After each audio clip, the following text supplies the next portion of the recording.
Hello, everyone. Thank you very much for coming. I'm absolutely thrilled to be here with you. I haven't done a masterclass for a long time.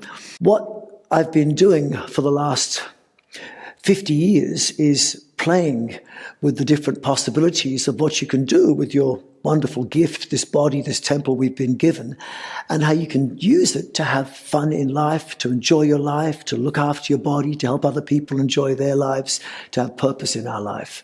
And in the explorations I've done, I've tried all sorts of things from various sports, things like martial arts, gymnastics, weightlifting, weight training, running, dancing, crawling, climbing, flying in some places.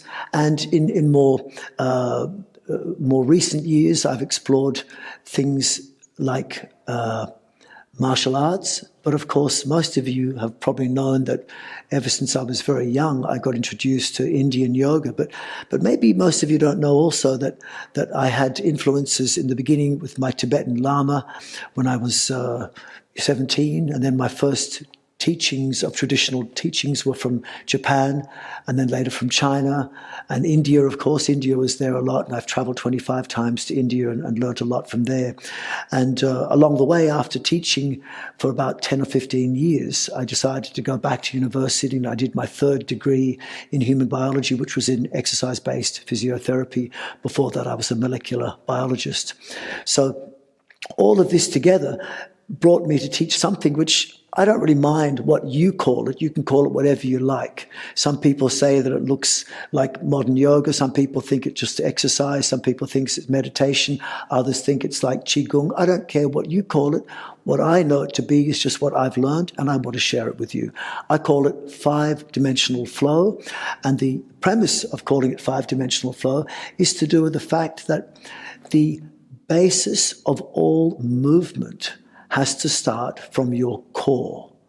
And so most people think of the core as being the abdominal region, and the adage is you must lock your core and you must have a stronger core.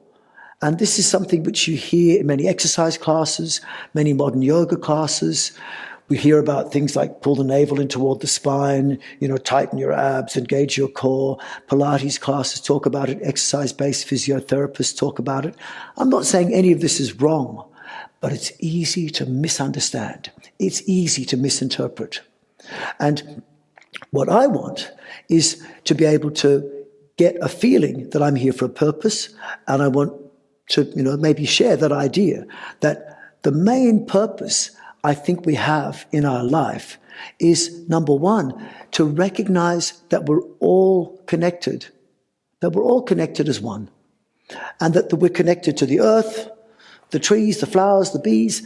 And when we realize we're connected with each other, with the earth, then I think we behave better, and we're here for a purpose. And that purpose can be to not just recognize we're connected, which was something that all traditional cultures knew, and that modern physics pretty much says,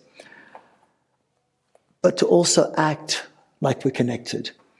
So if you're connected to a family member, or like the most obvious connection is the mother connected to a child, then the mother not only feels connection, she knows they were joined together once. And so the mother, as the epitome of love, will give energy, good energy, and loving ideas, loving information to that child, sharing good energy and loving information to that child. And that's something which, imagine if everyone could do that with everyone else. It's a bit unrealistic perhaps, but it's certainly a nice way of being. That's what I think would make the world a better place if there was more of it. I mean, obviously there's room for other things, but I think to get the idea that we'd get on better, the world would be a better place if everyone shared good energy and loving information with each other. But this is not going to happen unless it starts within yourself. And to make it start within yourself is something which is possible and is necessary for perfect health. But when I say share good energy and loving information inside my own body to use it as a model to share with the world, what I'm talking about is enhancing the flow of energetic things inside my body, primarily blood flow. I want to improve my cardiovascular health. Everyone tells you you need to do cardio. Cardio is an Australian abbreviation. It went all around the world. Cardiovascular is the full term. And a healthy cardiovascular system is not one where the heart is racing. A healthy cardiovascular system is where heart rate stays low, but the blood is flowing easily. So you're someone like the elite athlete who's in the zone, who's able to run very fast and is still smiling, and they've got hardly any heartbeat at all, hardly any breathing. They're called fit, and they're in the zone doing their thing. Or someone like the Tibetan yogi.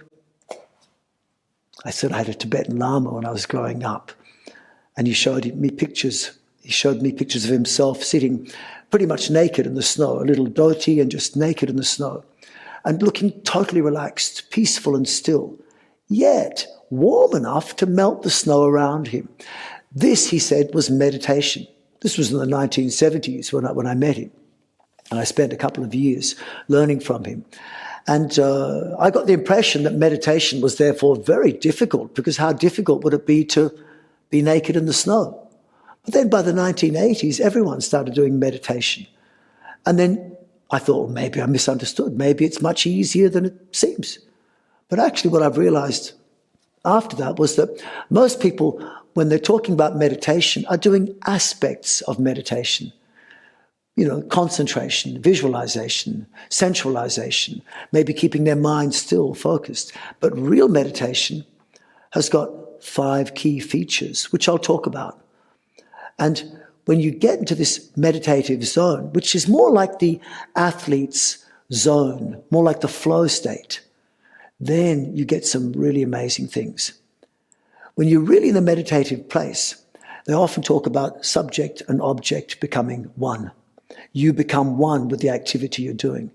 This is something you can do in your body if you connect with what we call in the modern world the gut brain. Because my whole premise and how I've understood how to work as a therapist, as a yoga teacher, as a teacher of all sorts of posture movement and breathing, is that all movement starts from your core. Don't lock the core. Move from your core. Move your core. Move from your core. Think from your core. Breathe from your core. Act from your core. Be one with your core, and then move the core itself. This is something which I'll talk a little bit more about, and then I'm going to give you some practical examples. Because when we talk about the core, physically it's a spot between your navel and your pubic bone. And if you're watching and would like to participate in some of what I'm doing, feel free to try some of the things I'm doing, subject to not hurting yourself. Only do what feels good. Remember, it's about sharing good energy and loving information inside your body. That's where you're going to progress. And that loving information is a dominance of your parasympathetic nervous system. To share good energy inside the body is having healthy blood flow without your heart racing. To share loving information inside your body is a dominance of your parasympathetic nervous system, where you feel that state which we often call rest, relax, rejuvenate, regenerate. It's when you feel safe, at peace, in love, trusting the environment around you, and your internal organs want to heal, regenerate. Your immune system, digestive system, reproductive system works really well, helps you for longevity when your parasympathetic nervous system dominates. This is a state I call of dominant, loving information flowing through your body, as opposed to the other state that often people talk about, another part of the autonomic or automatic nervous system, our subconscious mind, which is called the flight, fight, freeze, or fear response, the sympathetic nervous system.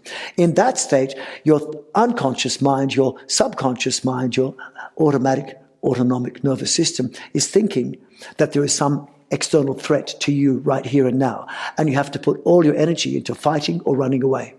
At that time, it turns off those very energy expensive things like your immune system, your digestive system, your reproductive system. Suddenly you can't absorb food properly, can't eliminate wastes, can't regenerate your cells, can't have proper hormone function, can't heal properly when you're in a dominant state of flight, fight, freeze. Stress. It's a stressful state. That stressful state we get so much of in our life. Just turn on the television, turn on the news, hear what the mainstream media tells you, and already you're scared. But what we don't want is to make our life more threatening by doing that voluntary time each day where you actually exercise. So, problem with exercise, most people's use of posture, movement, and breathing is it actually adds more stress. We don't want exercise to add more stress to our life. A person who's doing healthy movement, healthy posture, movement, and breathing is one who is getting all their joints, all their muscles to be active, but you mustn't feel tense. Getting all their muscles and joints to mobilize. So you look at them and they go, oh, they're flexible, but they're not feeling stretch. Not feeling stretch. Stretch is the step just before pain, just before injuries. What you want is to be flexible without feeling stretch. You want to be strong without feeling tense. You want to have blood flow without your heart racing. You want to have energy, but not having to breathe so much, not having to eat so much, not having to recover and sleep so much. So these are the things that we want for perfect health. We want to avoid the stressful things and just do the things that feel good.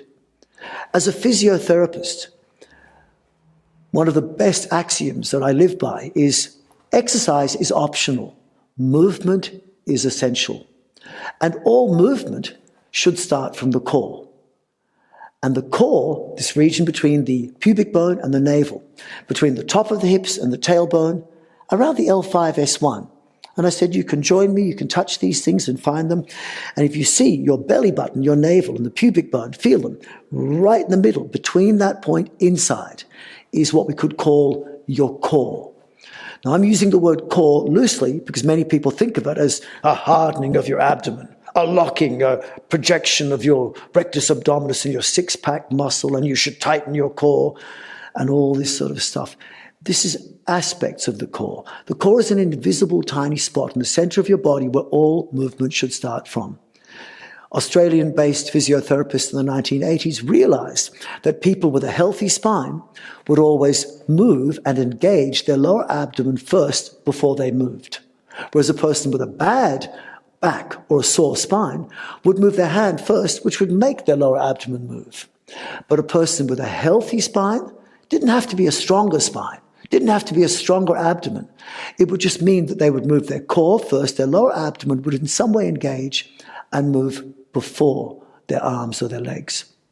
So they tried to instruct people to say, engage your core, or draw the lower abdomen in, or engage your lower abdomen. You've heard these expressions.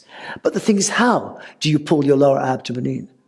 And at this point, I'm just going to take my shirt off so you can see, because I need to show you my core. I probably look better with clothes on, but I'm going to take my clothes off so you can see my core. So there's my core. When I pull my lower abdomen in, I can do it like this, which engages exhale muscles. I can do it like this, which is engaging postural muscles. I can do it like this, which engages transversus abdominis muscles. Or I can bring the core in by lifting the chest.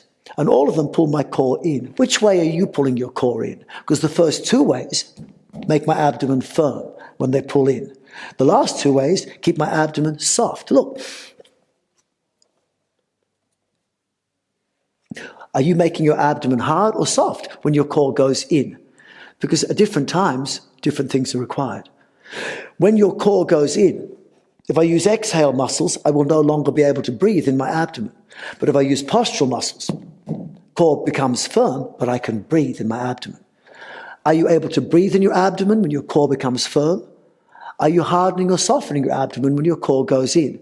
These are questions most people don't answer, because if you just respond to the instruction, draw your navel to the spine, you may be missing some important details. This is something which I'll be discussing a little bit, giving you a hint of. I've just released a course which I call 5-Dimensional Flow. And I call it 5-Dimensional Flow because of what I just said, that if you want to live in a functional way, you need to be able to act in your life. And the way to act in your life is to move. And as I said, the physiotherapy axiom is exercise is optional, but movement is essential. And a healthy person will have always their logical brain working. Their logical brain will tell them what's sensible and what's not sensible, what's rational and what's not. But working in conjunction with the logical brain is your, what we call sometimes that gut feeling. And people, you said this expression for a long time about, I've got a gut feeling about this. What is a gut feeling? Well, it's actually, it turns out to be your gut can feel. And so the same way we have a whole bunch of nerve tissue inside our skull we call our brain, there is a whole bunch of nerve tissue in the region of the core wrapped around that center of the body between the navel and the pubic bone. And that second brain, sometimes it's called a second brain, sometimes it's called an action brain, is called in the West the enteric nervous system. It's the third and largest part of your automatic nervous system. After the sympathetic, parasympathetic, there's the enteric nervous system. It's actually larger than the sympathetic or parasympathetic. It's actually more nervous tissue than's in your spinal cord, and more tissue of nerves, more nerve tissue than is in a cat's brain, and cats are smart. This enteric nervous system forms an integral part of understanding your core. Obviously, there's muscles around there as well you need to learn to control. But remember, any muscle that you cannot relax is as useless as a muscle you cannot tense. So I can make my abdomen hard, but I can also make it totally soft. How about you? Can you fully soften your abdomen? Because if you can't relax it, then it's half paralyzed. I can bring my fingers right up under my ribs and massage into the organs under there. And I know that if I'm not feeling well, it's very hard in that region. You want to be able to really take your fingers into the core. One of my favorite yoga exercises doesn't involve just poking my fingers in the core, but also I can manipulate my core by putting my whole body weight on my elbow like that and relaxing. I learned this on a pole in India about 35 years ago. And eventually breathing into my soft abdomen being massaged by my elbow. I can even lift up in the air and still breathe in my core in a relaxed way. This is fun, but safer and easier to just massage with your hands. The point is the core has to be able to be controlled with the muscles. You have to access the nerves. All movement should start from the core. So to get this happening, you have to understand that the core can move in 5 different ways, what I'll call 5 dimensions. The core is the small form of your whole trunk. And your trunk is an expression of the spine and the abdominal region, the chest region. And we know that with our spine, we can bend forward and backward, we can bend side to side, and we can twist. If you didn't know it, the spine can also go from a short, curved, compressed place to a lengthened, straight place. So it can either be short or long, forward or backward, side to side, twist, twist. That's the spine. But the trunk can also expand and contract. It can expand and contract at the lower trunk, or the chest can expand and contract. The upper back can expand and contract. The lower back can expand and contract. So actually there are 5 dimensions of movement of the trunk. These 5 dimensions, short, long, forward, backward, side, side, twist, twist, expand, contract. That's what the trunk can do. It's what the spine can pretty much do, but it's what the core is doing. And so the understanding of how to project all the movements of your arms, your legs, your spine, your mind, your thoughts, your feelings, your actions from the core. This is part of 5-dimensional flow. This is what gives you the ability to do better gymnastics, better dance, better martial arts, better yoga, better fixing of joints when they become problematic, to give you better strength and flexibility while feeling calm, connected, and healing your internal organs at the same time, nurturing your internal organs and making your blood flow. So this 5-dimensional flow, the ability to move from your core, you can also move the core itself in 3-dimensional space as well, and that's part of what I talk about as well. So there are 5 areas to this 5-dimensional flow. 5 dimensions, but also 5 areas. The 5 areas I'll name and explain and we'll practice. The first area is called mind synergy. Second area, joint synergy. Third area, spinal synergy. Fourth area, breath synergy. Fifth area, core synergy. Briefly, what are they? Mind synergy is the understanding that true meditation is when you think and act at the same time. When your thinking brain and your action brain, before you translate a movement to your hand or your leg, it first has to come via the core. And so you're moving your hand by actually feeling the movement from your gut. It's like having a gut feeling about what you're doing. It's about engaging the lower abdomen before you move. It's about, in Indian yoga, we call the khanda the core. In China, they call the core the dantian. In Japan, it's known as the center of the hara, the tanden. This is something known all over the world. All traditional cultures understand that all movement, all action, all feeling, all thought has to happen from the core. Don't lock the core, move the core. Sometimes the core goes hard, sometimes it goes soft, but you must always be able to breathe from your core, or what we can also call breathe naturally, because that's what natural breathing is, isn't it? Natural breathing is that thing you do in the most regenerative cycle of your day, sleep. When you're sleeping, inhale happens low. Exhale is passive. It happens from your core. But when you're stressed, the core gets lost, the breath goes to the chest, and the core is bypassed. That's causing problems. If you want to understand how to stay healthy, how to be strong, flexible, fit, calm, energized, and live long, live from your core, move from your core, connect with your body via the core. This is like Central Railway. This is what you have to connect with before you move.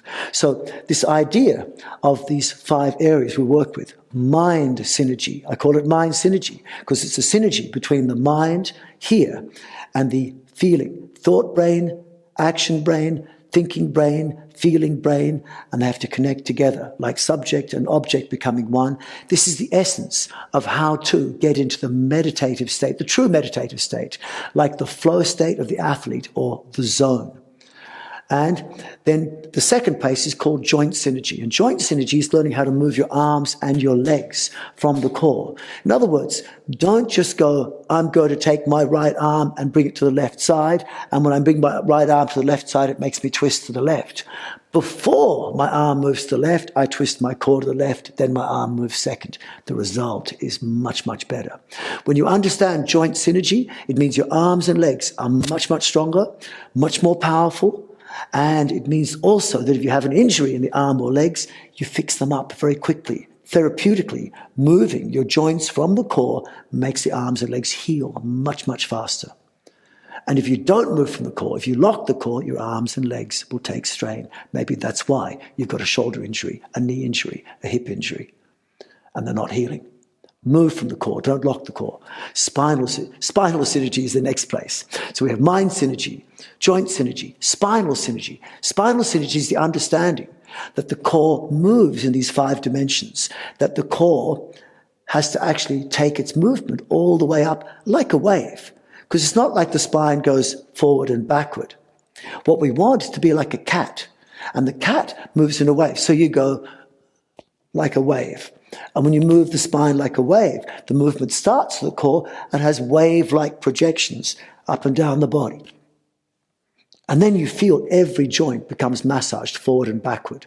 Every joint is moved the same way that cats and dogs move their spine. They don't just go up dog, up cat, down cat. This is a linear movement which causes jarring. And if you bend too much at one spot, which we tend to do, you break. It's like a coat hanger. You move it back and forth 20 times in one spot, it snaps. So learning how to move the spine from the core in a wave-like motion makes a big difference. This is spinal synergy. Then we have breath synergy.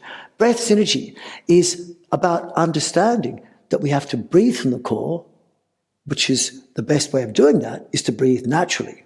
But once you understand how to restore natural breathing, even in stressful situations, which will automatically calm you down, then you learn something special, not just natural breathing. Learn your normal body teach it how to become natural, and then go to supernatural. And when you understand how to breathe in this supernatural way, what you get is supernatural powers. Well, certainly supernatural health. So when you eventually learn how to slow the breath, how to take the breath into any part of the body, you can increase strength, you can increase flexibility, you can calm your nervous system, and you start to increase blood flow to the brain, to the heart. You increase the transfer of oxygen from your lungs to your cell, to your blood, and you also increase the uptake of oxygen into your cells so that you then start to burn glucose, sugar, at 19 times the efficiency. Because what we want is not to breathe more. That's what you hear. It's about learning how to breathe less. It's about how to learn to breathe from the core less than normal, not more than normal. Anyone can do 5 full breaths in 1 minute. That's not hard. Can you learn to do 1 breath in 5 minutes? That's advanced breath control. And that's what I want to teach you. First, learn how to breathe naturally, how to get the same benefits that you would while you're asleep when you're breathing naturally in everyday life. And then in your exercise, in your posture, in your movement. And then gradually, once you've restored natural breathing, I'll show you how to do what I do every morning. I do half an hour, breathe in 1 minute, breathe out 1 minute. I can breathe in longer, but I won't do it so long. I can breathe in 2 minutes, breathe out 2 minutes. But I can do for 1 hour, inhale 1 minute, exhale 1 minute in specific parts of the body. And if you have pain, if you take the breath directly to inhale into that painful spot, the pain goes away. If you need strength and you breathe into that point, the strength comes. If I'm breathing into my abdomen, I don't need to harden my abdomen. If I want to breathe into my abdomen, you can see as soon as I inhale, the body lifts up. It's like jacking up a car with a big plastic bag. It's what allows you to put, if you put air into a balloon, the balloon gets bigger, but the weak-walled balloon will eventually burst. But if you put air into the tire of a car, the soft walls become heavier and a 10-ton truck can be held by a bunch of air in a tire. So this is an understanding of how to move prana, how to move chi in the body. But you have to build up slowly. So this I can take you through. This is what I call breath synergy. But look at me now. I'm doing breath in and breath out. I'm breathing from my core into my chest. But as I breathe into my chest, notice the core is also expanding. It's not like I'm just breathing into my chest and nothing happens to the core. Core expands first. Then the chest expands. It's hard to do that. But once you learn how to do it, you can also choose where you breathe. And so I can breathe into my chest, or I can pretend to breathe in my chest. No air in my lungs.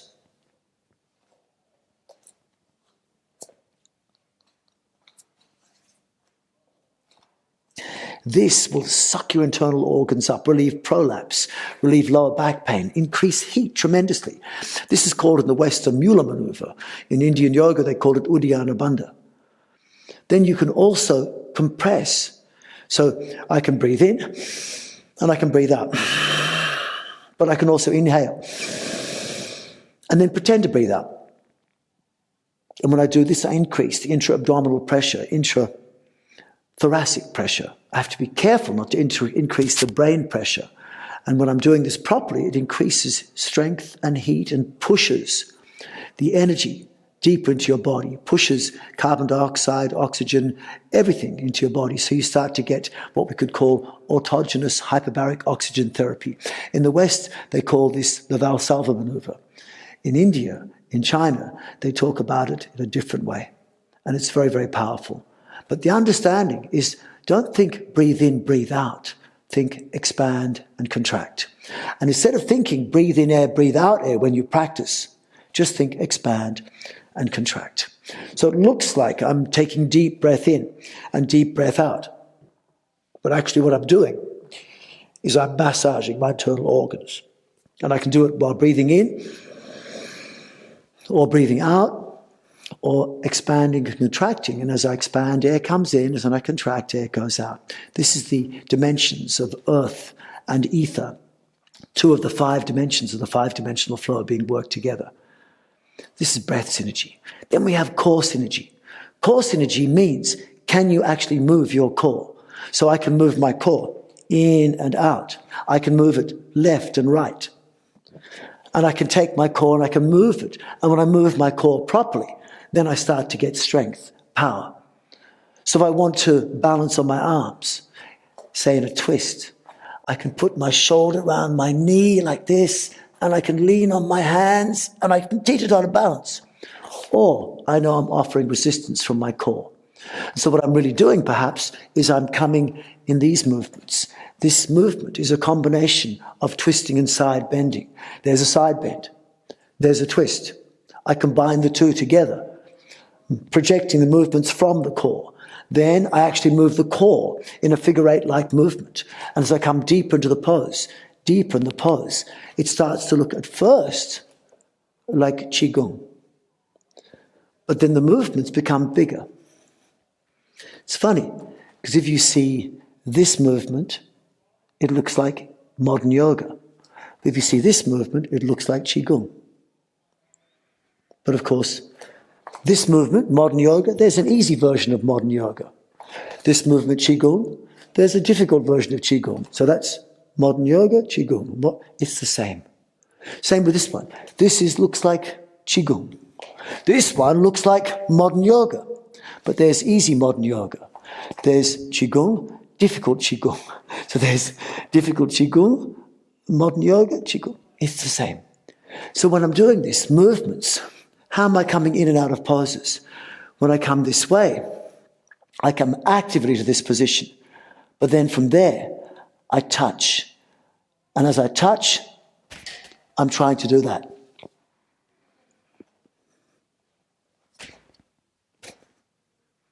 So on the inside, my body is still moving.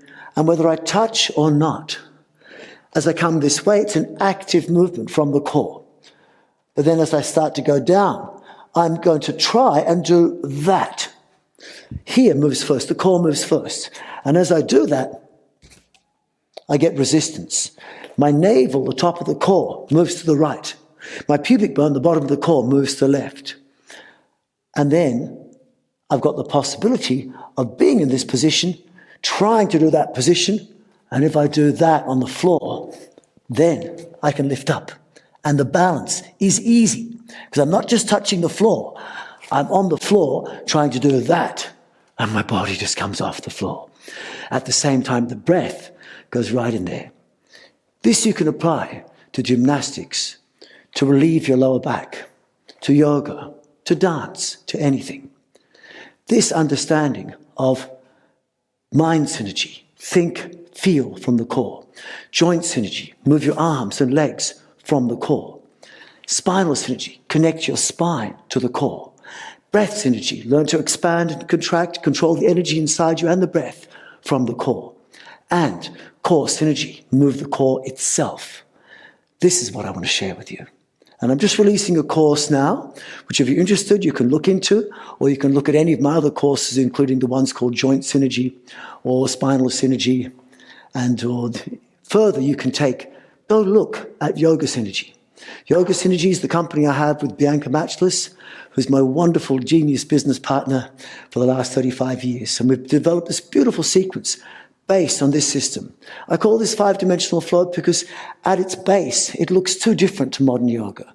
But hopefully you can see that all the poses of modern yoga can come from this system. All the poses of internal martial arts, gymnastics, dance, at their best will come from this. And this movement system, this understanding of how to live, act, breathe, move, think, feel from your core can improve any system of posture, movement, breathing, and mental control. So let's go into a little bit more detail. The first one, mind synergy. Mind synergy is this idea of getting in the meditative state. It can be the idea that you're trying to enter the zone, the meditative space, the flow state, but you want to experience 5 things to get this.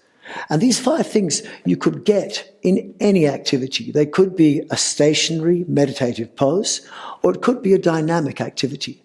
Let's try and do it in both. But first, we'll do it in a static activity.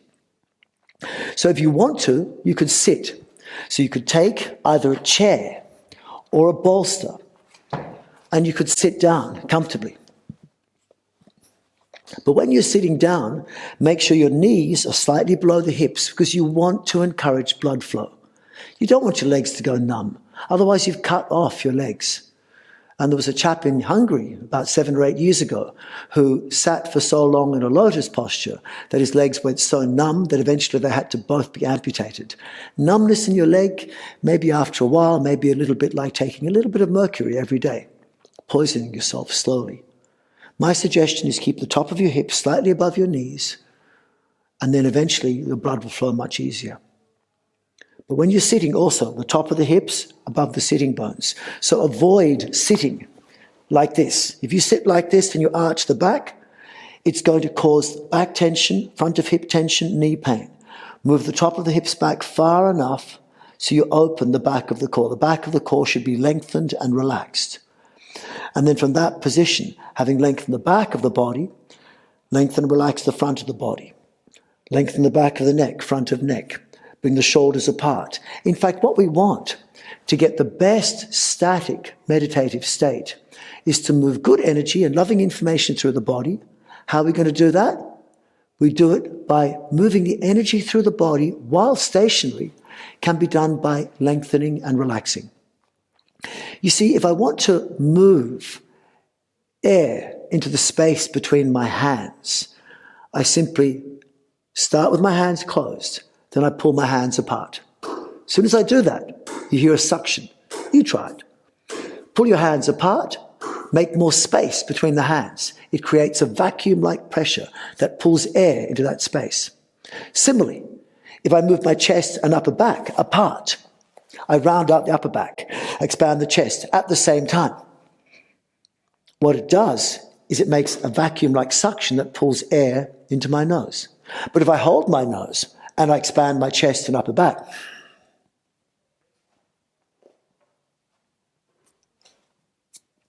that expansion sucked my abdomen up. So what we want, if you want movement of energy inside your body, movement of blood, create space, make expansion. And what that expansion also does is it unblocks blockages, which often cause pain, nerve blockages, nerve impingement. So what we want is to sit or stand or be in any posture and think lengthen and relax, generally as a base rule. And when you lengthen and when you relax, blood flow comes to that area that you're lengthening and relaxing. Plus, when you relax and you really focus on relaxing, then what you're also going to get is a calm nervous system. So when we sit or stand, I want you to make sure you're lengthened and relaxed in all places. Now, you can stay on a chair if you want to. I'm going to stand up because sometimes it's easier to have standing up. So when we're standing or sitting, put your hands up high or rest them on your knee or have them low. It's up to you. If you're standing, bend the knees just a little bit and sense your sitting bones can drop down like a weight on a string, which is your spine. Not tuck under, drop. And then from that position, make space. And I'm going to talk about 12 bridges between the conscious and the unconscious mind. You need to rewrite those unconscious programs that often are causing trauma inside us. And so there's unconscious programs, things like you were told you're never going to succeed when you're 6 years old and it's stuck with you for the rest of your life. You're never deserving love for the rest of your life. These things are stupid. We don't want them. So learn to uncover your unconscious. Discover a way of finding what your unconscious mind is saying and rewrite the programs you don't want, enhance the programs you like. But to access your unconscious, one of the secrets is the bridges between the conscious and the unconscious mind. Often people say that the bridge between conscious and unconscious is breathing. Well, it's not the breathing, it's diaphragmatic breathing. It's breathing from the core. Chest breathing is not something which has conscious and unconscious control, but abdominal breathing does. At nighttime, you breathe without thinking from your core. But you can also choose, breathe into the abdomen. But you don't unconsciously breathe in the chest unless you're stressed. So what we want is to be accessing places in the body which have dual control, conscious control and unconscious control. Blood vessel muscles You can't control consciously. They control themselves. Elbow muscles don't work unconsciously. They only work when you think of them. So some muscles are conscious muscles, some muscles are unconscious controlled muscles, but a very few set of places in the body have both conscious and unconscious control, dual control.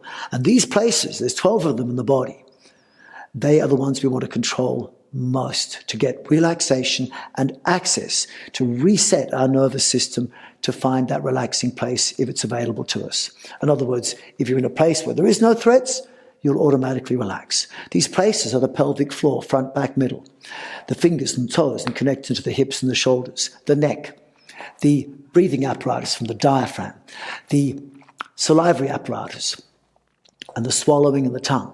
Then the jaw, the lips, the outer eyes of blinking, and the inner eyes of rolling. At night time, after all, our eyes roll up, but you can do it consciously. And in yoga, we call it drishti pratyeka, the ability to move the eyes in different places.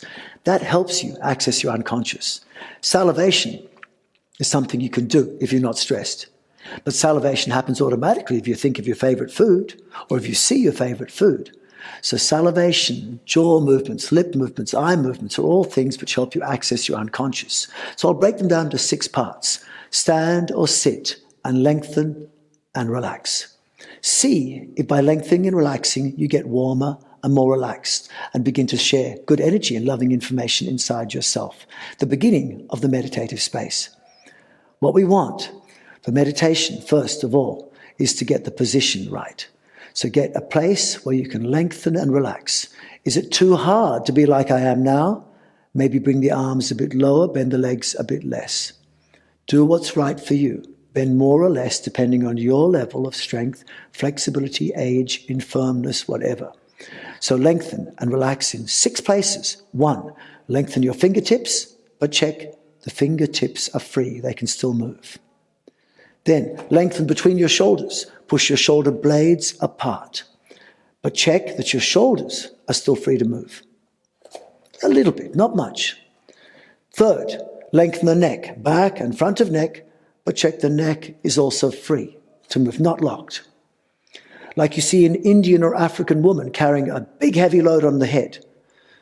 They're not walking around stiff-necked. Their neck is still free to move. So check the neck is lengthened but relaxed. Then, pelvic floor. Don't tighten the pelvic floor unless you need to. But if you don't need to tighten it, release it as much as you comfortably can. And as you release the pelvic floor, it gets rid of stress. But once you release the pelvic floor, make space. Push the sitting bones apart. Relax the pelvic floor. It's as if your feet are pushing the mat apart if you're standing. But as you do that, you need to relax the pelvic floor. And then check your pubis is free to move if you're standing. Next one, lower back. Lengthen the lower back. That's the region which often gets most compressed and causes lower back pain. And when you open it, you get better energy as well. Here is energy block when people squash their back. It happens a lot from sitting too much on chairs. You know, whether you're slouching or sitting, the front of the hip gets too tight. When you stand up like this. Then you stand up, you squash your back. So to release the lower back, bend the knees slightly, drop the sitting bones, lengthen the lower back. Then check, can you breathe into your abdomen? See, I'm inhaling to my abdomen. It looks ugly, I know. But then I exhale relaxed. See, you want youth. Be like a child. Babies walk around with their belly hanging out. When you pick a baby up, abdomen goes hard. Put the baby down, abdomen goes soft. But what we're told from an early age, girls especially, is pull your navel in. You don't see little kids walking around like this with their anus tight. It's not natural. So unless you need it tight, relax it. And don't care who looks. I don't care that I'm standing here in front of you and I'm letting my belly relax. I know how much fat I've got. I know I can tighten it, but I can also relax it. And with control, I can also lift my chest with my abdomen soft. I can pull my lower abdomen in, but the upper abdomen is soft. Lower is soft. And then I can look semi-normal while being relaxed. Semi-normal me. Okay. So what we want is to be able to be relaxed and lengthened. So find a way of lengthening the fingers, check they can move. Shoulders apart, check the shoulders can roll. Lengthen the neck, check it's free. Sitting bones apart, pelvic floor relaxed, check the pelvis can move. Lengthen the lower back, check the abdomen can breathe, or you'll see me roll my abdomen, which is part of core synergy that I'll show you, and perhaps you can learn also. If you see me roll my abdomen, it means to you simply inhale to the abdomen, exhale, passive relax. It's enough. And then sixth one, lengthen the facial muscles and just relax them by moving maybe saliva, jaw, lips, blink, move your eyes. See if you can stay just a little bit longer and go fingers, shoulders, neck, pelvic floor, lower back, face.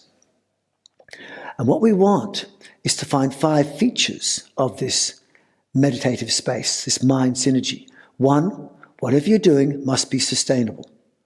Ideally to hold for a long time. 10 minutes, 15 minutes, half an hour, 2, 3, 4 hours. In yoga texts, they say 3 hours before you call it meditation. So could you hold this position for 3 hours? Or would you be better off if maybe your legs are closer, knees less bent, hands lower down? It must be sustainable. Make it sustainable for you physically, physiologically, mentally. Then it must be engaging. So to engage your mind in the present moment, in the activity you're doing, think enough to get you excited but not stressed. Do little so you stay calm, but not so little you get bored. Find that for yourself. This is engagement. It must be calming. So feel that you've got low heart rate, low breathing, you don't feel stressed. It must be effortless. So no sense of pain or dysfunction. But it must also move blood. It must be invigorating and give you energy. So 5 aspects of the meditative state. 1, sustainable. 2, engaging. 3, calming. 4, effortless. 5, invigorating so it makes you feel warm. And as you focus again on lengthen each part, relax each part. Lengthen each part, relax each part. Fingers lengthen, check they can move. Shoulders apart, check they can roll. Neck lengthen, check they're free. Pelvic floor relaxed, pelvis can roll. Lower back lengthened, abdomen can breathe or roll. Face relaxed. And close the eyes. And be still. Allow a few moments.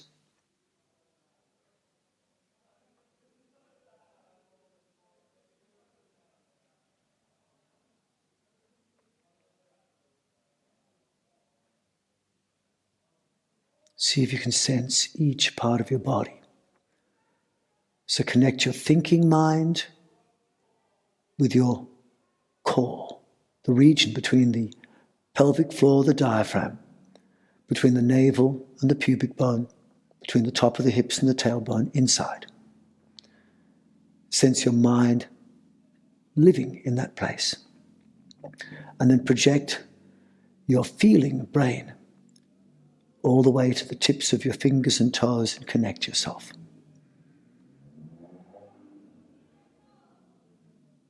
And see if you can feel a sense of good energy and loving information flowing through your body. Make it a model for your life to share with the world. Open the eyes. Release, relax. This is what we want to learn, not just in stationary postures, but also in movement. And we can begin learning it in movement by understanding joint synergy. So what is joint synergy? It's the ability to be able to move your joints, move your arms and legs especially, and move them in a way that helps their function. So there's less risk of injury. The arms and legs become more powerful, more flexible, more strong. So what we want is to move in a way where your core leads the joints. Let me give you an example. Be gentle, be careful. If you want your arm to be more flexible, say, for example, you want to reach your hand behind you to grab something. Maybe you're trying to do a yoga posture where you're trying to take your right hand to grab the right foot, or left hand to grab the left foot. Or maybe you're simply trying to go to the toilet and be clean and wipe something. What happens if your arm starts to hurt when it goes behind you? How can you move it? You could stretch it, or you could release it by moving from the core. Do a little test with me. Face me, do it without hurting yourself, be gentle. So as you face me, take first your right hand. And with your right hand, turn the shoulder in, bring it behind the back, and slide your hand as far to the left as you can, and see if you can bring your right hand to touch your navel. How close to your navel can you get? Measure without stretch. You could push it a bit further with your hand, but then you risk hurting. Now release. Now that's when you'd move from your hand. How about moving your core first? Let me show you one way you can do this to give you an example about how moving the core first to affect your joints. Do this. Start.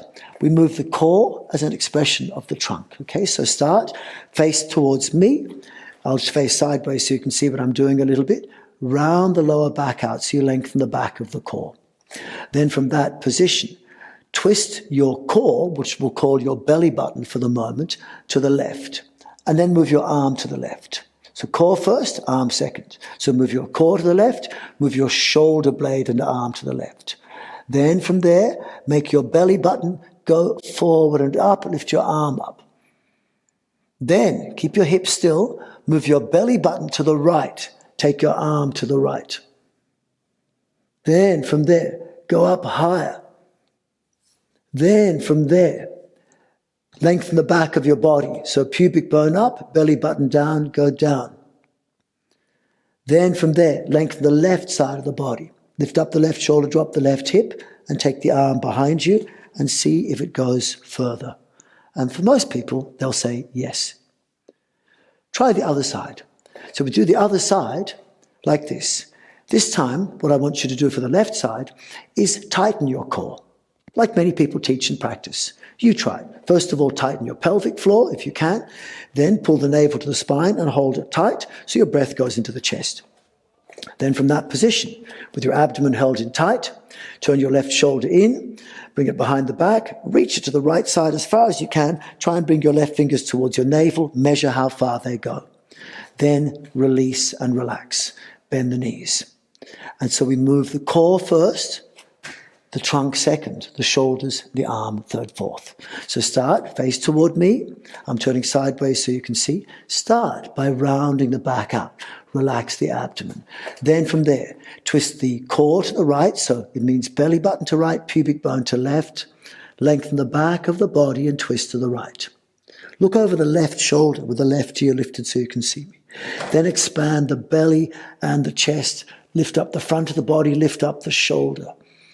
Then twist the belly button to left. Keep your hips where they are. Go as far as you can to the left, shoulder to left. Then drop the left hip and lengthen the left side of the body.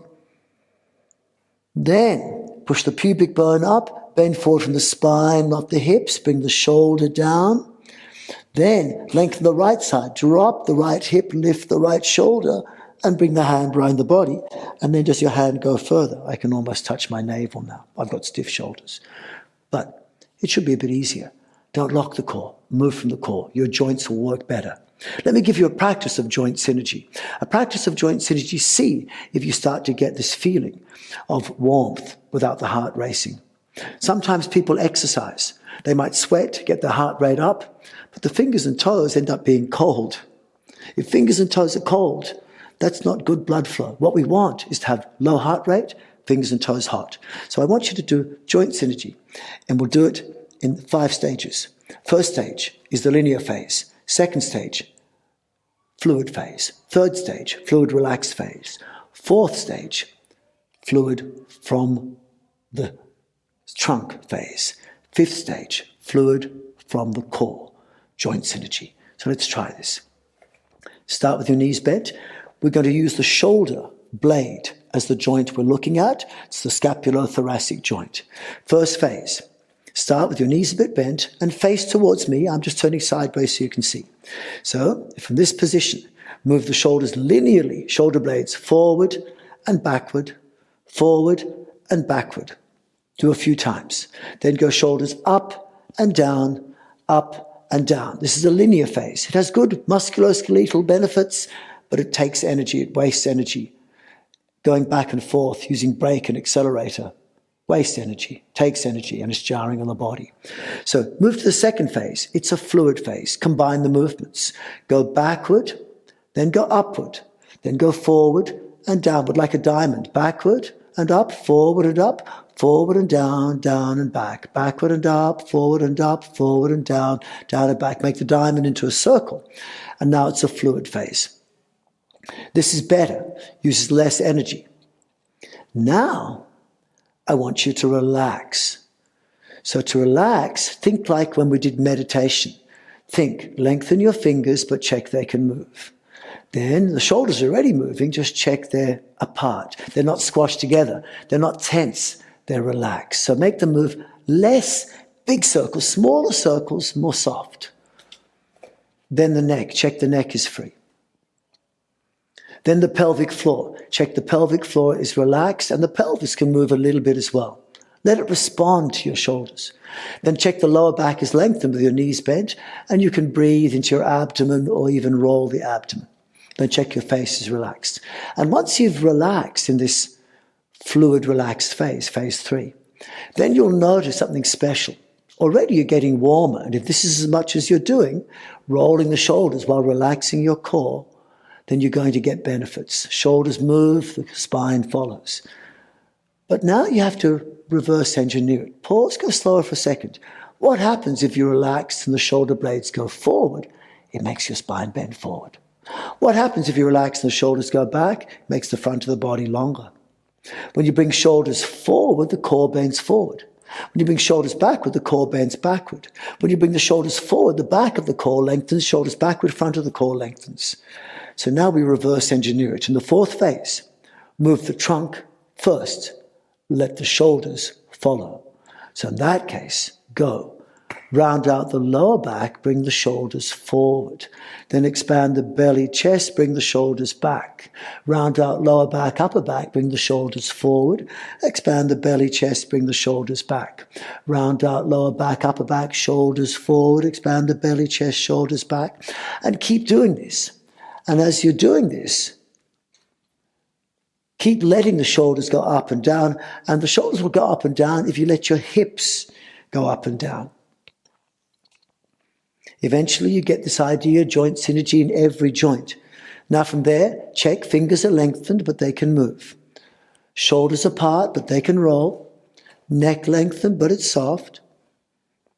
Pelvic floor relaxed and the pelvis is free to move. And then lower back lengthened and the abdomen can breathe. And then pause, go slower, and perhaps you can reach the fifth stage. Know that if you bring the shoulders forward, it makes your spine bend forward. Then you know that actually your spine should have bent forward first. But the core is not the spine. The core is the trunk. So actually the core is inside between your belly button and your spine. So when the core goes backwards, actually the front of the abdomen goes in. And you've heard the expression lower abdomen in. And this is when you do it. So what we want first really is if you can do it. This is a hard phase, so some of you can, some of you can't, but you'll learn eventually. Lower abdomen in, lower back out, shoulders forward. Lower abdomen out, belly out, chest up, shoulders back. Lower abdomen in, round out the lower back, upper back, shoulders forward. Pelvic floor out, belly out, chest out, shoulders back. Lower abdomen in, round out lower back, upper back, shoulders forward. And you continue. And then you start to feel the core start to roll. And this is the fifth and final phase of the joint synergy. And as you do it, or maybe you've only got to the fourth phase of moving the trunk, maybe your abdomen's just soft and relaxed, that's fine. Maybe you're just rolling the shoulders. All of them are useful, but work on. Fingers can move, shoulders relaxed, neck relaxed, face relaxed, pelvic floor relaxed. Check the abdomen can breathe. Not to breathe too much, just every once in a while, check air is coming in and out at your base, and then release. And see if that made you feel a bit warmer, fingers a bit warmer, pulse not so high. This is joint synergy. Then we have spinal synergy. Spinal synergy is the idea that the spine should move first. And the spine has got these four main ways of moving. Long, short, forward, backward, side, side, twist, twist. 8 movements. So we can do them here. We can do them and you can copy me perhaps. Number 1, the short spine. lengthen and relax. Check fingers, shoulders, neck, pelvic floor, abdomen, lower back, and face. Number 2, lower the arms and lengthen the lower back and upper back. We go for the long spine. Shoulders forward and up, arms up if you can. Just the shoulders is enough. Expand the belly, expand the chest. Now expand the lower back and the upper back. Keep them expanded. Then expand the belly and the chest. If you can, take the shoulder blades higher. Might only be like this, but if you can, lift the arms up. Eventually, you control the core without the arms.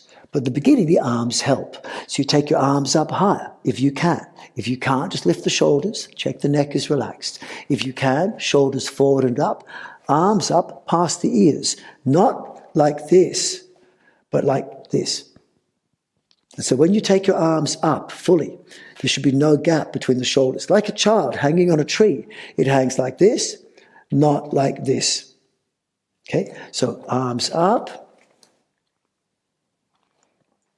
And then check again. Fingers can move, shoulders can roll, neck is free, pelvic floor relaxed, abdomen can breathe or move, the face relaxed. Notice if you're getting warm. This can release lower back pain. Make sure the lower back rounds out, expand the belly, expand the upper back, try and expand the chest. And then posture number 3, the forward bend. Looks ugly, I know.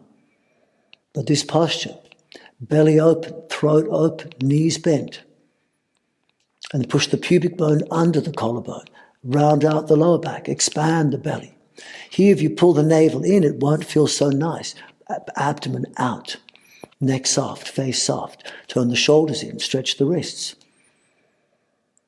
And then posture number 4. This position, incidentally, is really good if you want to do anything to do with balancing on the arms, anything to do with sit-ups. Can you see it's the same shape as a sit-up? It's the same shape as a forward bend. It's what you need to do to release the lower back.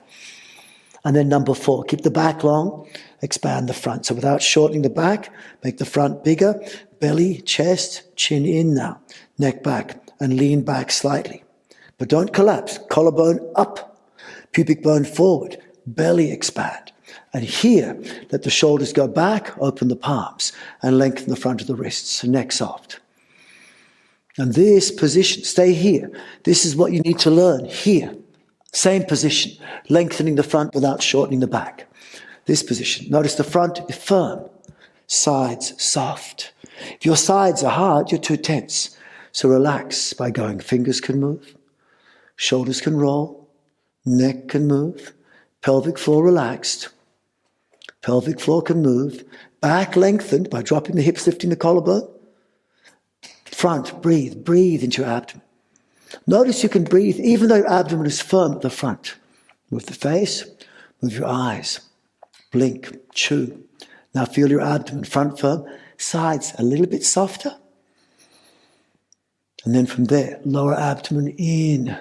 Come out again. You see the movement I was doing there, front firm, side soft. In yoga, we call that nauli. Isolation of the rectus abdominis. It's the same muscle that you should be using in the upward facing dog. This front firm, side soft. It's what teaches you these things. Then, next movement. Reset first, up and down.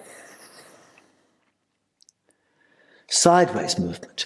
Lengthen the left side of the body. Shoulders apart. Relax the throat. Hands apart. Check the neck is free. Keep the back long. Then if comfortable, keeping the back long, the left side of the trunk long. If you want to, move your left hip to the left. Come to the right toe tip.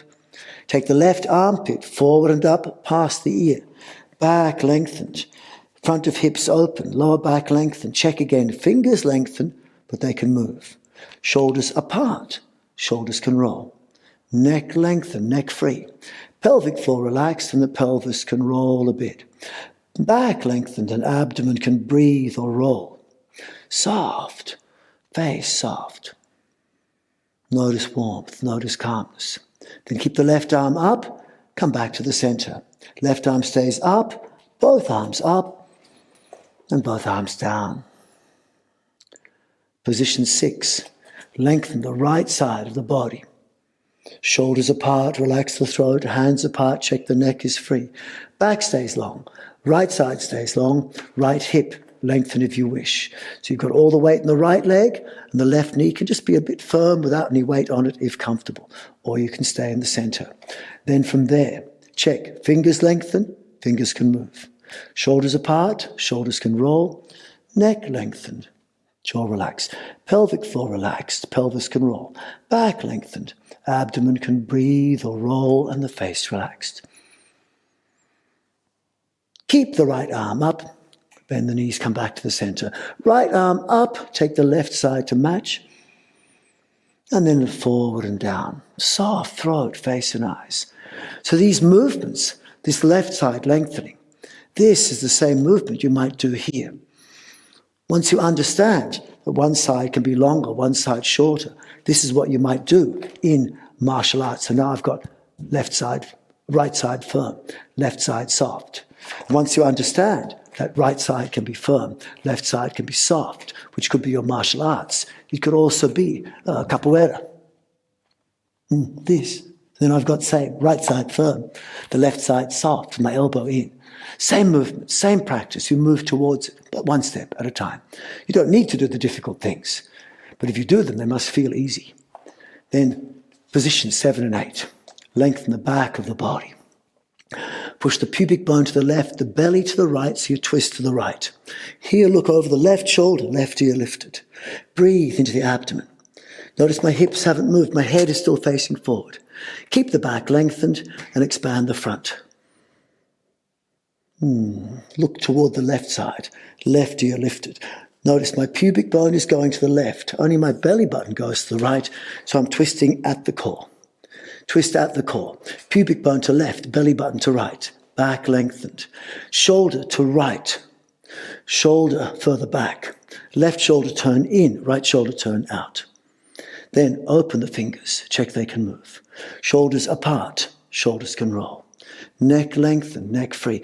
Pelvic floor relaxed, pelvis can roll. Back lengthened, abdomen can breathe or roll. And if you want to, you can turn further. You can turn the hips, let the hips turn, but be careful for the knees. If the hips turn, make your legs strong. Squeeze the heel inwards, because the pubic bone is going to left. Squeeze the left big toe inwards, like trying to turn right thigh out, left thigh in, which is what you do in all the yoga postures. All the yoga postures, like this pose, becomes eventually this pose, but you turn this thigh out, this one in. Simple version. And then from there, check again, lengthen and relax, breathe into the abdomen. Then move the navel and right arm under the left arm.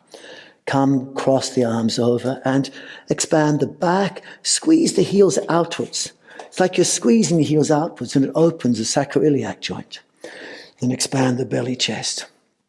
Then lower abdomen in, push in the back, push in the front. Then expand again the back of the body and twist the pubic bone to right, belly button to left, so you twist at the core, the 8th movement. Look over the right shoulder, right ear lifted. Keep facing me, keep the back lengthened. Now expand the belly and the chest. So twisting first in a forward bend, then in a back bend. Push the shoulders apart. Open the fingers. Connect with the tips of your fingers. Then your consciousness, reaching the fingers, had to go through the rest of the body to get there. Connect as one. Fingers lengthen, check they can move. Shoulders apart, check they can roll. Neck lengthen, check it's free. Pelvic floor relax, pelvis can roll. Back lengthen, drop the hips, and abdomen can breathe or roll. Breathe into the abdomen. Then from there, bring the navel, the top of the core, backward under the right arm. Then cross the arms over, squeeze the heels out, expand the back, expand the belly, chest, shoulders back, lower abdomen in, let the shoulders lift, chest and abdomen down in. And finish with the second movement, lengthen the back, expand and lengthen the front, lengthen and relax, higher if you can, left shoulder, right shoulder higher, and lower abdomen in, come down, lovely. These are basic 8 spinal movements, spinal synergy, and we can combine them. You can combine them in 2 different ways. We can combine the first 4 movements short, long, forward, backward. So you go lengthen and forward bend, lengthen and back bend, shorten back bend, shorten forward bend. Expand the back and lengthen it. Expand the front and lengthen it. Push in the back and shorten it. Push in the front and shorten it. Forward bend, lengthen the back, come up higher. Backward bend, lengthen the front, come up higher. Backward bend, push in the back, go lower. Forward bend, push in the front, go lower. And keep doing it. Make it approximate, it's fine. Go up and down. And when you understand the joint synergy, what we did with the shoulders can come into place as well. So you're making the shoulders go in a circle. If possible, make the palms go up and palms go down. If possible, as the palm goes up, it opens. As the palm goes down, it closes. And then you're combining forward bend, back bend with left, lengthening, shortening. And if comfortable, make it so each joint starts to move with the joint synergy. As you come up, take the hips backward and up. As you go down, hips forward and down. As you come up, expand the back, then front. As you go down, lower abdomen in, pushing the back, pushing the front. If you wish, the head can lift last. If you wish, the head can go down last, like a wave. And notice my hands. They're opening and closing. So once you understand these movements, this movement, I'm in this shape. And then I close the fingers and squeeze the heel of the hand inwards. That's what I need to do any arm balance. You can try it if you like. Put the hands on the floor. Hands on the floor, elbows over the wrists. And if comfortable, lift the knees up. Then if comfortable, bend the elbows. Knees on the floor if you need. Go down and up. But now this time, imagine you're doing this. The palm opening and closing. Palms in this shape. They go to grip. And you squeeze the heel of the hand inwards. This action, like playing a piano. So hold the palm on the floor, and with the palm touching the floor in your push-up preparation, have the palms flat, but make the fingers grip and squeeze the heel of the hand inwards. Palms flat, fingers grip, heel of hand squeeze inwards, go down. So this is what you learn by moving in the air, but now you're resisting from your core into your wrists, and the joint synergy starts to look like push-ups. The core synergy starts to look like push-ups. The spinal synergy makes push-ups. And then as you're doing it, instead of going expand and contract, forward bend, lengthen, backward bend, shorten, forward bend, shorten. And the movements can become bigger. So if you wish, keep your hands still. Still move the core. And if you wish, the hands can be on the floor. Forward bend, forward bend. And so you're doing the same movements. Forward bend, back bend, forward bend, back bend, forward bend. Much more difficult on the floor. Easier on the knees. Easier in the air. A lot less stress. But the benefits of what the cat and dog get done here, and you feel warm. Warm. And then you can also combine the last 4 spinal movements. You can combine side bending with twisting. Side bend, twist. So try, follow me. Lengthen the right side, twist to the right side. Lengthen the left side, twist to the left side. Lengthen right, twist to right. Lengthen left, twist to left. Lengthen right, twist to right. Lengthen left, twist to left. And keep going, like holding a ball and turning it. So keep your hips still. Maybe the right hip drops as the shoulder lifts. Left hip drops as the left shoulder lifts. And check the fingers are lengthened. Keep facing me, but check the fingers can move. Shoulders apart, but they're relaxed. So when the shoulder goes down, it relaxes. Neck relaxed. Pelvic floor free and relaxed. Back lengthened, not arching. And abdomen can breathe. Then gradually start to feel that when the core twists, so do the hips. Core twist, then the hips. And so then the core leads and the shoulders and hips follow, so your core starts to make a figure 8 around the feet. So as I'm doing it, I go around my right foot, around my left foot. But it's not the hips moving. It's the core moves first, and the arms and legs follow. And you start to feel warm. And as you do this, you start to do it. These movements, if you do it with one arm, like backward stroke swimming, can eventually become very powerful martial arts. And you can go faster or slower, quicker or slower. And you can go forward or backward. You can go forward with one hand, but as you do one hand, it makes you side bend. You can do opposite hands, like forward stroke swimming. And these can become very powerful movements. Or you can do it backward. One hand, two hands becomes forward and backward. One hand becomes side bending and twisting. Alternate hands become side bending, twisting like backstroke. And as you go faster, you get free dance or martial arts or movements, but you feel warm and energized and calm. It's fun. It's fun. We can explore. We can play more like this. But I'll move on a little bit. Once you understand spinal synergy, it's worth working on breath synergy. And this you can do in any position, but it's easier if you do it seated. So to do it seated, I would do it maybe on a bolster or a chair, or lying down is also possible. But what I want you to do, seated or standing, hold the abdomen, hold the chest. Relax. First stage, breath synergy, restoring natural breathing. So natural breathing, you stay seated or you stand if you wish. I'm going to show you a side view. Holding chest, holding abdomen. Breathe into the abdomen. Let it expand and soften like a baby's belly.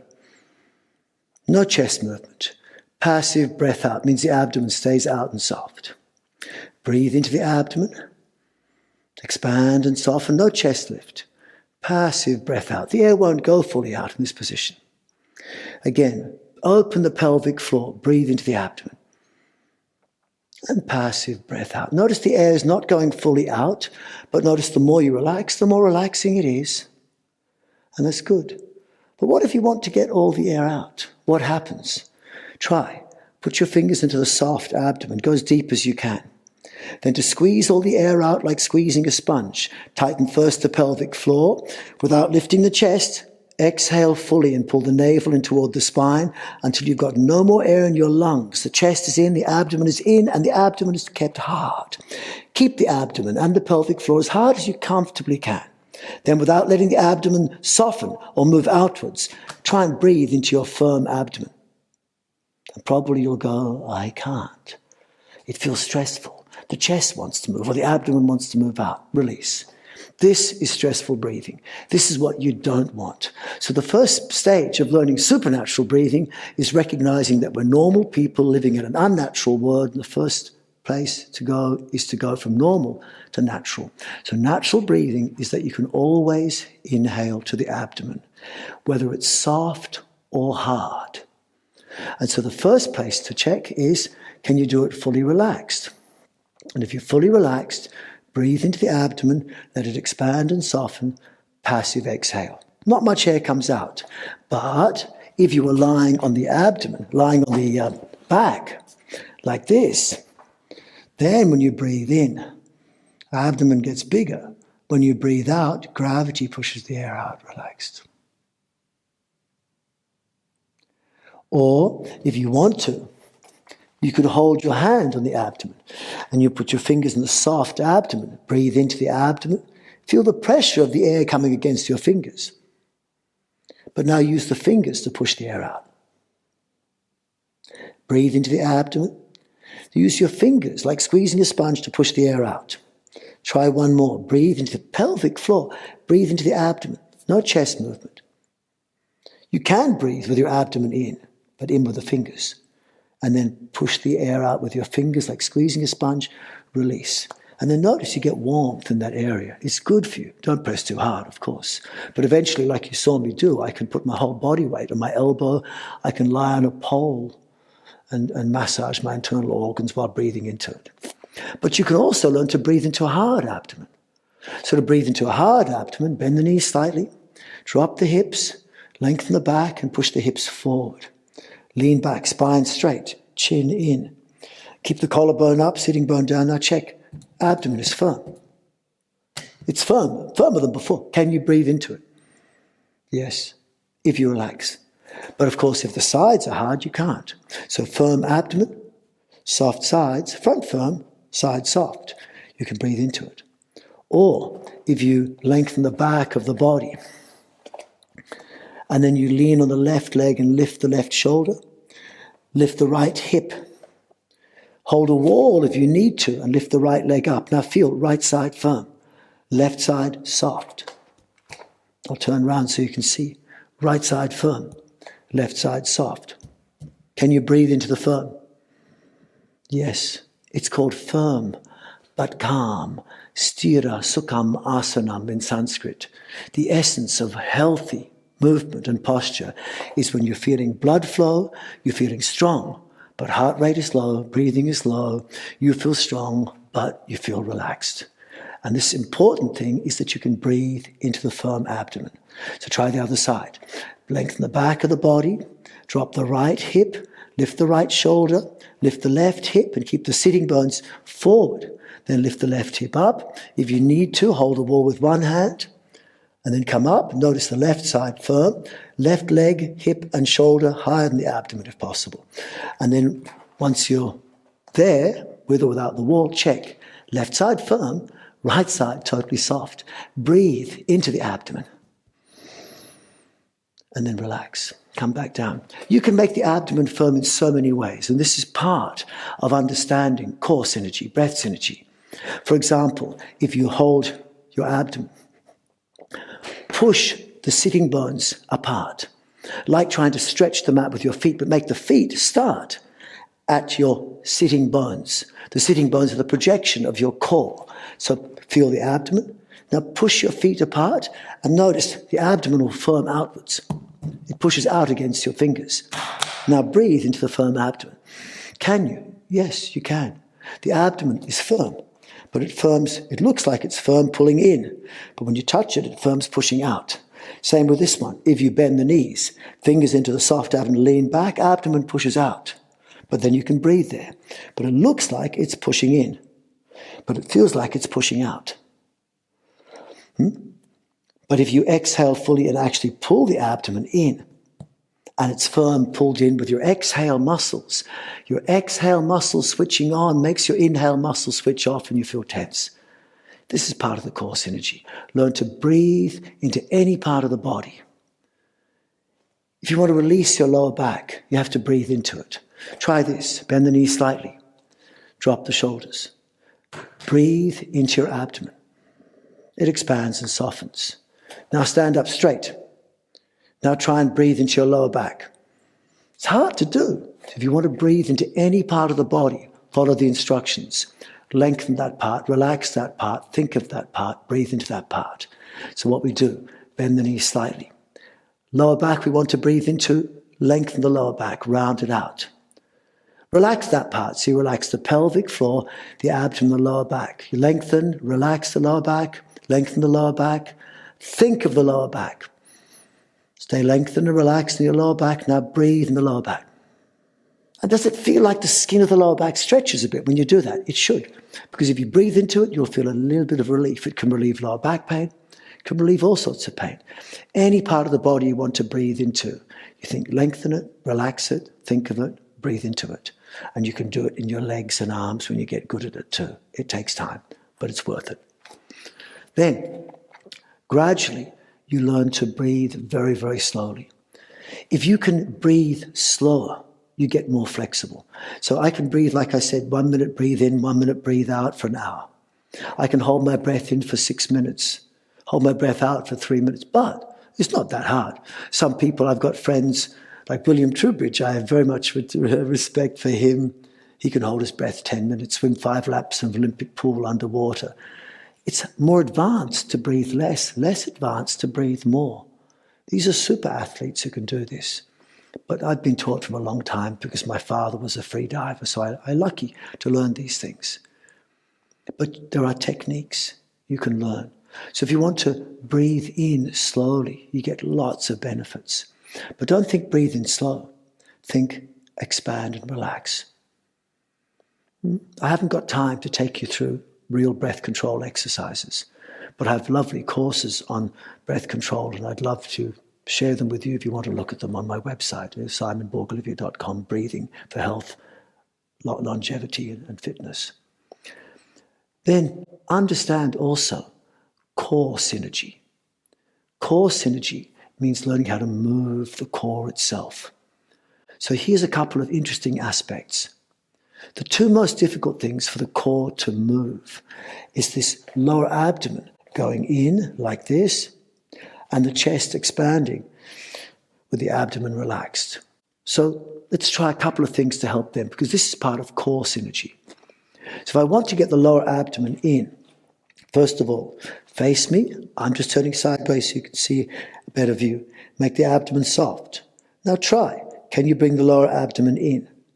But then feel, is the upper still soft or has it gone hard? Release everything. Make everything soft. Now touch the upper, pull in the lower, and the upper should be just as soft, and mine is. But for most people it gets hard. In which case, if the upper abdomen is hard, then you haven't really just engaged the lower abdomen, you've engaged upper as well. So how do you learn this? Because when I do it, I bring lower in, upper out, but the lower also is soft. That's what gives you the control. And as the lower abdomen goes in, it pushes against the L5-S1, which often is compressed in a back bend, and buffers it out and relieves lower back pain. That's why physiotherapists, Pilates instructors, and other people who understand the back say draw your lower abdomen in. It relieves lower back pain when done properly. If you press hard enough with your fingers in here, you can release lower back pain. So then also on top of that, what can you do is you can make it easier to bring the lower abdomen in if you trigger it with the pelvic floor. So one cheating way of learning this, and I want you to learn if possible this, lower abdomen in, lower out, upper out. This is what I'd like you to learn.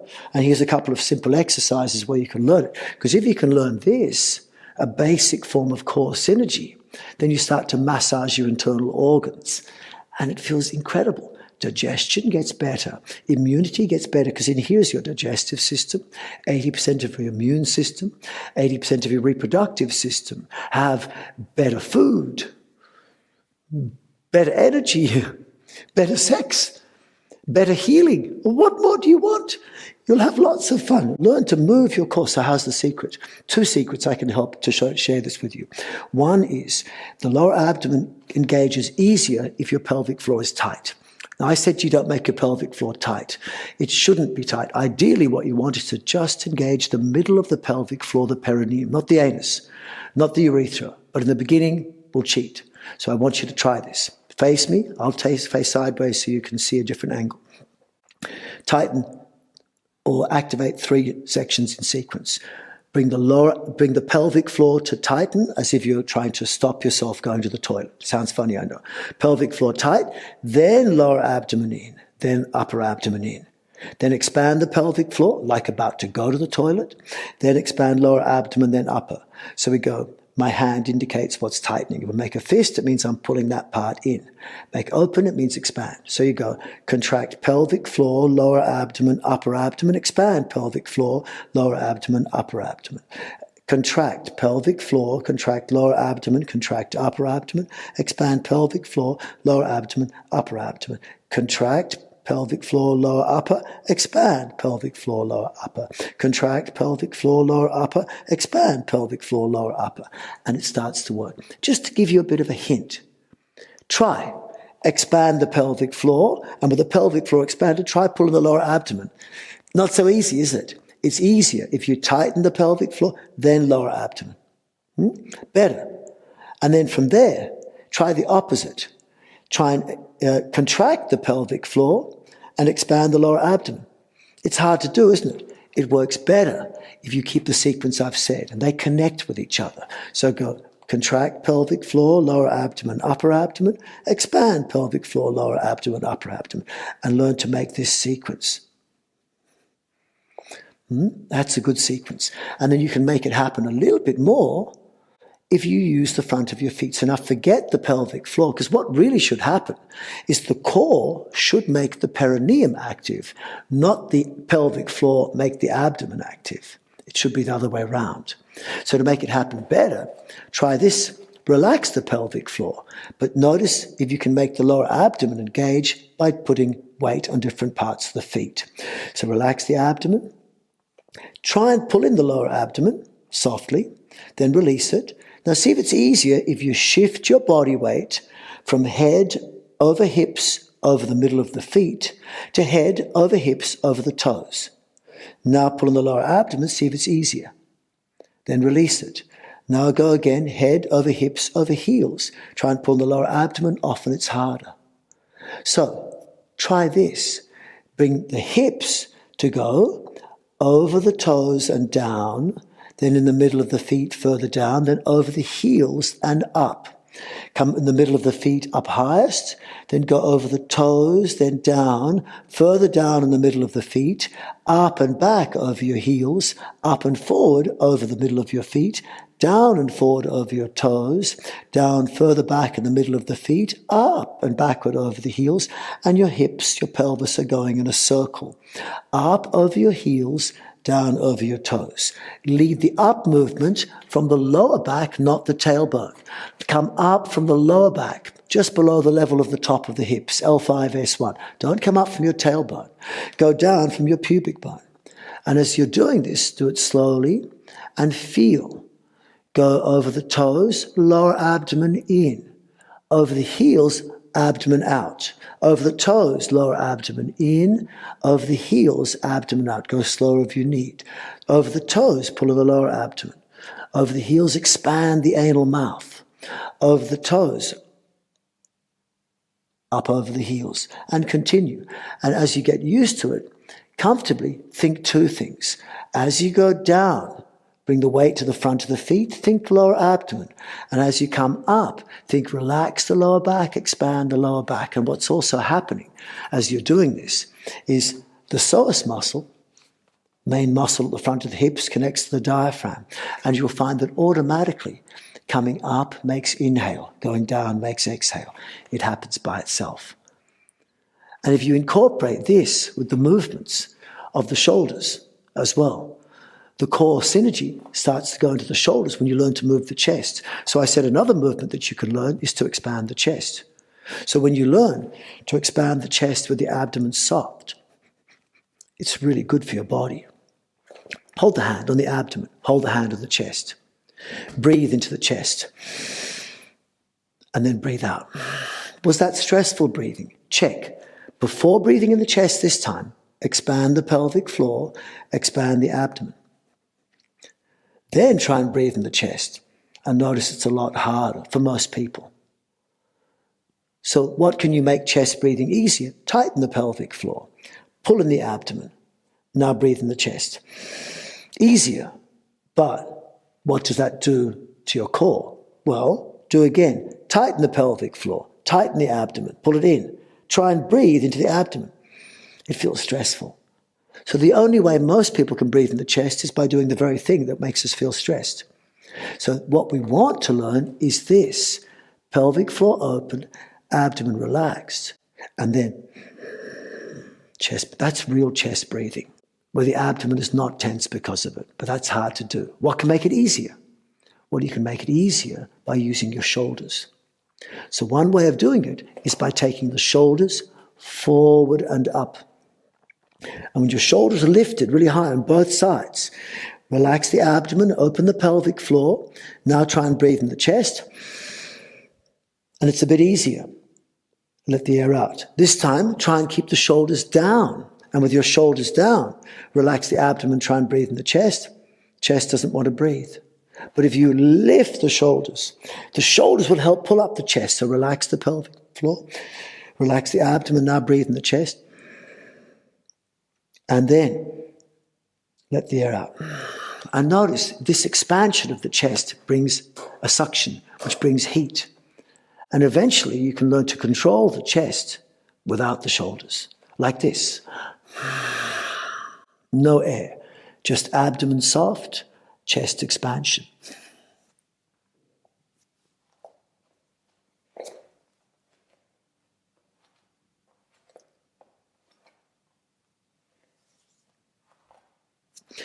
When you understand how to move the core up or in, you can then progress to moving the core in circles, diagonals.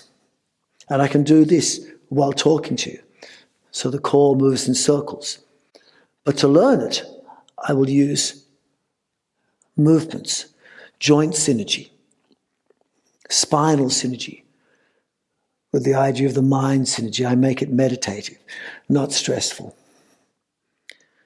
And as I go down, air naturally goes out. As I come up, air naturally goes in. Or I can go supernatural and not breathe at all. I can go just into the core, not breathe and just move my core without the arms. I can do it without my air in my lungs at all, like this.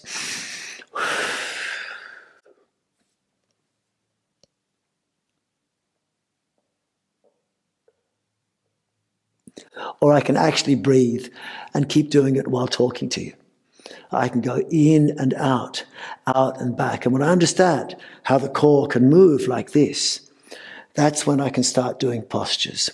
And I can start doing postures. So I'm doing this turning. I'm making the core go forward on the right leg, backward on the right heel, forward on the left leg, backward on the left heel. So they go forward, in, forward, back, forward, back, forward on the left, backward on the left, forward, backward. You see it on the side. And then when I'm doing that, I can come and I twist. And as I come into this pose, I come and turn. Excuse me. I come and turn. And as I turn here, actively, and then I touch. And I'm going to try and turn. But here, so my belly button and my arm pull to right, my pubic bone and knee push to left, and I'm in this posture, which I could balance on my arms in. And then I release, and I come back like that. But as I'm doing this, now I'm doing this posture. So this posture, in yoga, you know, we're trying to turn the whole belly chest up. The right thigh turns down. So my pubic bone's turning this way, my belly button's turning this way. But my arm's over here. But the arm is following the core, so the arm is doing that. The pubic bone is turning this way, which means the thigh turns in, thigh turns out. Belly button and arm go here. So what am I really doing? It's this movement. And as I'm coming in, I come here, and I start to turn, pull. Then I release, and I pull again. Then I release, and I turn further. I could push here, or I could come up, go down, turn, pull, release, pull. So in this position, I'm side bending, but I'm trying to twist to the left. And I could balance on the arms. And then I'm trying to twist to the right.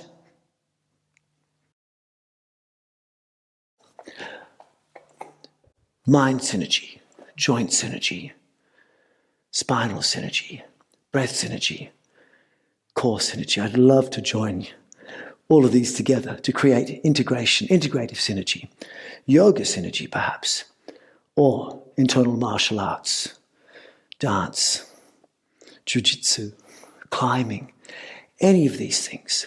Therapy, you can apply these principles. And I'd love to share more with you. So let's finish off with a little practice. I make a click sound, and you can follow me if you wish. So just a simple set of spinal movements. 1 click means follow. 3 clicks means keep doing the movement. If I don't click, you don't have to follow. Lengthen and relax. So face towards me. I'll turn different positions so you can still follow easily. Think lengthen and relax. Think connect within yourself. Connect your thinking brain to your action brain, and from your action brain radiate through your spine, your trunk, into your arms and your legs and the fingers and toes. Connect. Lengthen and relax. Connect by sharing good energy and loving information inside your body as a model for how you are in the world. 50 trillion cells working as one. 50 trillion individual consciousnesses working as one conscious. Less or more than me, follow my clicks and movements. One click means follow. If you wish, how far you wish is up to you. And 3 clicks means keep doing the movement. Don't try and do everything. Make it meditative, sustainable, engaging, calming, effortless, invigorating.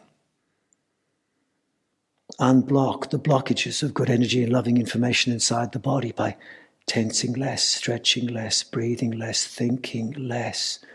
Forget everything I've said now, just follow calmly. And then make the energy move inside the body by moving actively from the core, not blocking the core, breathing naturally or breathing from the core, moving fluidly or gracefully.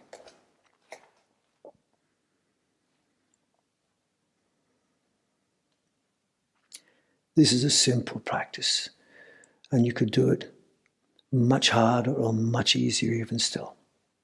Don't do anything which hurts. Gently follow.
Thank you. Thank you very much. I hope you got a sense in a simple, easy way of where I'm coming from. The idea that exercise is optional, movement is essential, that when we move, it should happen from the core. And what we want is to share good energy and loving information inside our body while moving our joints in a safe, sustainable, energizing way to give us strength without tension, flexibility without stretching, blood flow without the heart racing, energy without having to breathe so much. Did you feel any of that? In that last little practice, perhaps a little bit sense of the body's loosening up without strong stretching, maybe. A sense the body's getting warmer without the heart racing, maybe.